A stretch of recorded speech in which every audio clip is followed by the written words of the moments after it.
Olá! Bom dia, boa tarde, boa noite a todas as pessoas que nos acompanharem em mais uma imersão no conhecimento.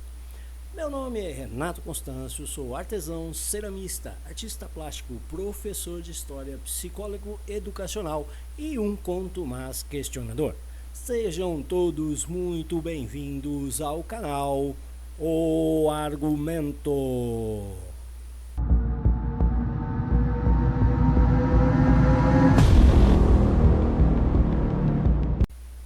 No vídeo de hoje, aqui no canal O Argumento, daremos continuação à série Humanos Desenvolvimento Complexo, onde abordaremos a psicologia existencial humanista, que ficou conhecida como a terceira força da psicologia. Vamos introduzir resumidamente a teoria sobre o pensamento de alguns autores, em destaque Carl Rogers e suas contribuições para o ensino e para a psicologia do desenvolvimento. Nos quadros O Argumento Indignado e Simbiose Cognitiva, teremos reflexão e questionamento em doses cavalares e sem anestesia, hein? Então eu desejo uma ótima jornada a todos e se gostarem de nosso conteúdo, deixe aquele joinha, se inscreva no canal, ative o sininho de notificações, deixe também o seu comentário, o seu argumento, para ampliarmos a nossa visão de conhecimento. Argumento indignado.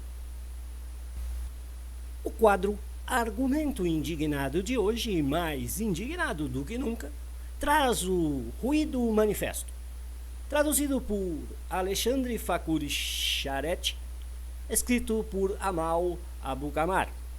Protesto ácido da dor e da angústia de carregar no ventre o fruto do coito forçado na guerra. Amal Abu-Kamar. Abra a boca um pouco. Assim. A noite é como a noite. Desejo cinzel que esculpe o desejo num corpo. Desejo que esculpe o vazio num rosto. Vazio que esculpe as paredes da aflição. Onde está Deus? Meu ventre incha e se arredonda. Ao que parece, esse míssil se alojou durante as núpcias dos cadáveres atrás do rio. Minha mãe me espera nas sombras da noite. Domina o demônio do medo e ela grita. O nada me belisca na parte de baixo da cintura. Entra em mim num armário abandonado. Sussurro. Não creio no Senhor como creio no coito. Após cada derrota na guerra. Não vejo o Senhor, vejo os cadáveres sempre. E você volta. Criança que esqueceu na boca o mamilo da mãe e fugiu. Ainda se delicia com o gosto do leite seco. Você entende o que significa crescer em um corpo, o legado da derrota, do medo e da fraqueza e a amargura do leite materno? Teoria existencial humanista. O humanismo é um termo que surgiu no período do Renascimento, fim do século XIV e início do século XV, e se caracterizou por englobar aspectos literários, científicos, artísticos e filosóficos. Sua preocupação principal era a valorização do homem como protagonista de si mesmo e o entendimento deste em seu mundo. A teoria Gestalt se constituiu como uma teoria de oposição à tendência psicanalítica dominante na época, inculcando a importância de olharmos para o todo, bem como compreender o quão é relevante a percepção para a aprendizagem, e esta, quando promove mudanças bilaterais, indivíduo-meio, promove então desenvolvimento. Foi a Gestalt quem influenciou e resultou na teoria existencial humanista, pois compartilha com esta influências de filósofos alemães, também do existencialismo francês. A psicologia humanista foi uma resposta às ideias negativas sobre a natureza humana subjacentes à teoria psicanalítica e behaviorista. A psicologia humanista foi gestada na década de 1930 nos Estados Unidos. Os primeiros trabalhos foram publicados na década de 1940, porém, somente na década seguinte obteve seu reconhecimento. A teoria humanista surgiu no bojo de um movimento mundial mais amplo que consistiu, poder-se-ia dizer, na valorização do ser humano, cada ser humano, e não apenas de alguns. O auge do movimento foi a Declaração Universal dos Direitos do Homem, promulgada pela ONU em 1948. Podemos citar como os iniciadores do movimento humanista em psicologia Abraham Maslow, Gardner Murphy, Gordon W. Allport, Rollo May e Carl Rogers. Esta corrente, como citado, ficou conhecida como a terceira força da psicologia. Os seus trabalhos evidenciam a ênfase que se dá à pessoa humana em toda a sua totalidade e unicidade, e da crença de que o desenvolvimento ou crescimento resulta do diálogo, da intersubjetividade, da comunhão e do compartilhamento mútuo das experiências. O organismo humano tem naturalmente a tendência de atualização. Atualiza-se, mantém-se e desenvolve-se de modo positivo e saudável.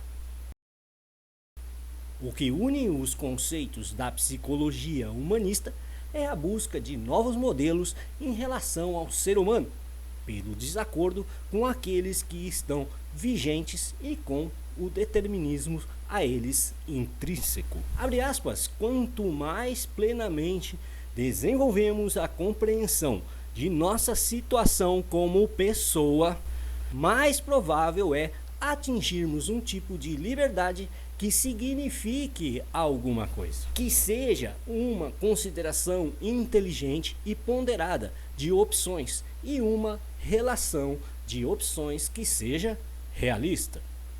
Murphy, citado por Frick, 1975, Apud Jacó Vilela, Ferreira, Portugal, 2008, página 343. Allport, por seu lado, propôs o conceito de autonomia funcional dos motivos. Então, segundo o qual o homem não é um ser reativo, mas ativo.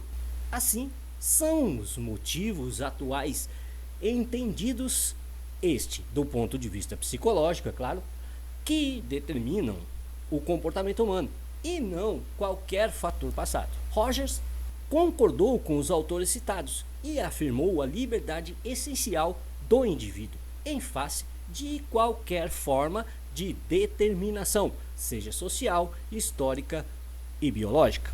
Então, outro conceito fundamental partilhado pelos autores é que sustenta a condição de independência com relação às determinações e o de autorrealização, que pressupõe um potencial a ser realizado e uma tendência à sua realização. Carl Rogers denominou a tendência atualizante.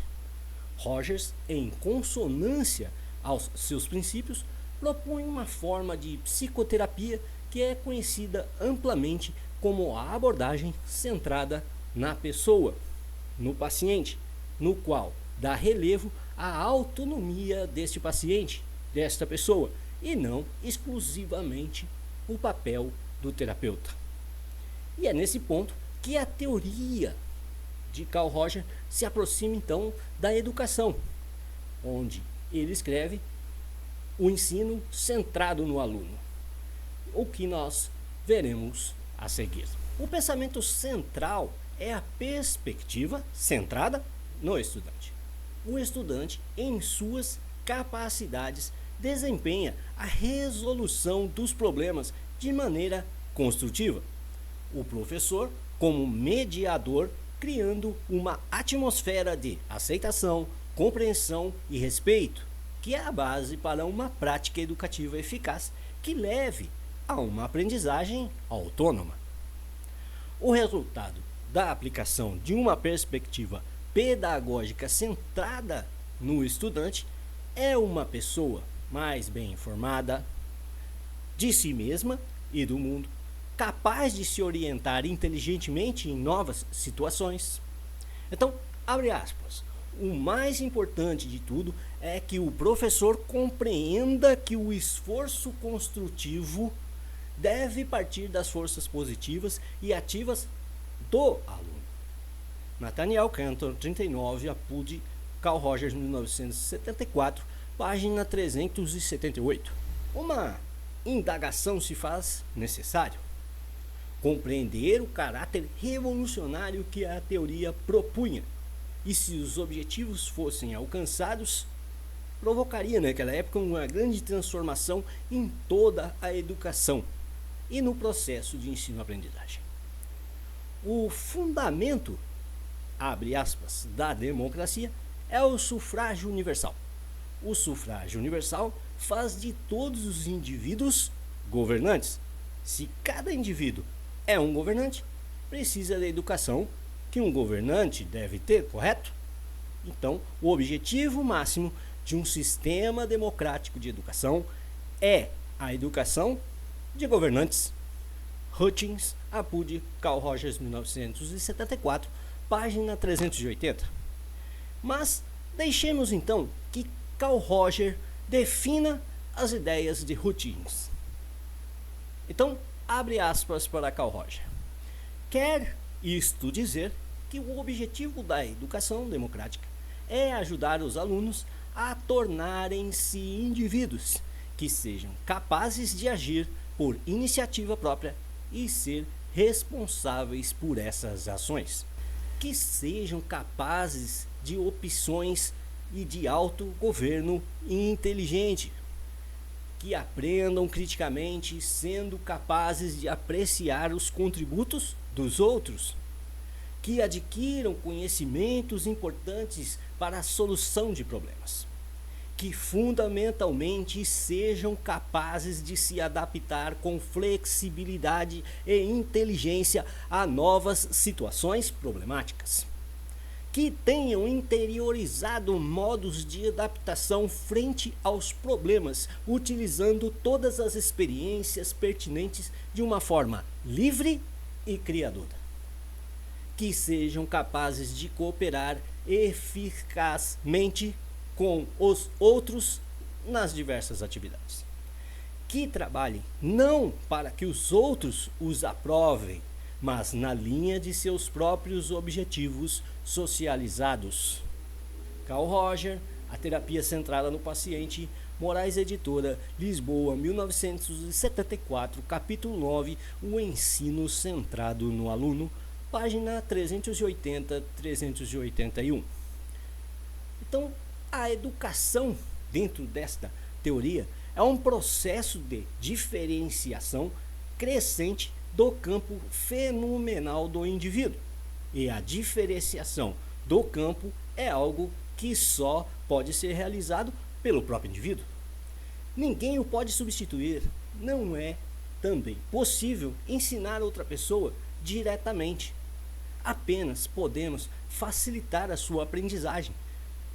Então, para um professor que aceitar esses pressupostos, ou seja, admiti-lo como hipótese, isso irá repercutir em seu comportamento como professor, no seu relacionamento com o aluno e também em toda a forma de educação dentro da escola. Então isso, quando efetivado, cria um clima de aula que respeita a integridade do aluno, que aceita então todos os objetivos, opiniões e atitudes como expressões legítimas do quadro de referência interior do aluno. Nesse momento, então, que isto aconteceu, ele aceita os sentimentos e as atitudes emotivas que rodeiam qualquer experiência educativa ou de grupo. Ele aceita a si mesmo como elemento de um grupo que aprende enquanto ensina e não por autoridade. Torna então acessíveis os meios de aprendizagem, confiando que se eles forem ao encontro de necessidades do grupo, então serão bem utilizados. Então, confia na capacidade do indivíduo para distinguir a realidade de ilusão a partir de experiências permanentes. Reconhece o seu curso e que o seu curso não é o fim, mas sim o princípio. Confia então na capacidade do aluno para avaliar o seu progresso conforme os seus próprios objetivos. Tem confiança no fato de que na atmosfera que foi capaz de criar se verifica um tipo de aprendizagem que é pessoalmente significativo e que alimenta o desenvolvimento total da personalidade do indivíduo, ao mesmo tempo que aperfeiçoa os seus conhecimentos dentro de um determinado domínio de saber. No vídeo de hoje, abordamos superficialmente a teoria da psicologia humanista e as suas contribuições para a prática educativa na voz de Carl Rogers. Vimos que a psicologia existencial humanista se consolidou após o Holocausto na Segunda Guerra Mundial, que culminou na criação da ONU e na elaboração da Declaração dos Direitos Universais do Homem. Em 1947, a ONU, com a aprovação do Brasil, criou o Estado de Israel dentro do território palestino, como forma de repor o genocídio feito pelos nazistas contra os judeus. Numa região, aliás, onde os conflitos são milenares. Desde então, o território palestino diminuiu drasticamente, bem como a sua população tem sofrido com os horrores da guerra. Após uma resposta mais contundente da resistência palestina, um genocídio do povo palestino teve início, e até este dia que gravo esse vídeo, mais de 45 mil pessoas, em sua maioria mulheres, idosos e crianças, já foram assassinadas. Esse vídeo não pretende apontar o dedo de forma irresponsável, nem promover fobia ou discriminação de espécie alguma. Porém, se faz necessário salientar que, em nome de poder, religião e ganância, milhões de vidas se perderam e ainda se perdem quando a guerra, o lucro a qualquer preço e a fundamentação da última palavra como sendo a única verdade absoluta se impõem às outras culturas. Passa o tempo e o vandalismo das guerras e de seus vencedores continuam sendo um câncer que corrói a memória da humanidade, ao mesmo tempo que promove o sofrimento, a destruição e a desigualdade. No quadro Argumento Indignado, trouxemos o relato triste e lamentável de uma palestina que carregou em seu ventre o fruto de um abuso sexual. Um lamento que infelizmente ocorre há muito tempo, e não apenas com uma, mas com milhares de mulheres nos territórios invadidos. Como afirmei, a crítica se faz fundamental. Aqui não estamos vitimizando uns para culpar o outro. Apenas estamos exibindo fatos de forma clara. Acrescento um adendo. Não importa a etnia ou raça, o ser humano não consegue ser humanista e pensar no coletivo. O que importa sempre é a hegemonia econômica e o controle das ideias. O desprezo com que a espada e as bombas aniquilam as culturas, os saberes e as vidas conduzem a um pensamento nada favorável para o futuro, pois nos demonstra que em nossa era a humanidade falhou. Falhou como um ser realmente humano. Ao que podemos constatar, a psicologia então humanista é fundamental para chegarmos a uma evolução significativa. E por conseguinte, são necessárias transformações na estrutura econômica, educacional e política. E o que sabemos dificilmente ocorrerá.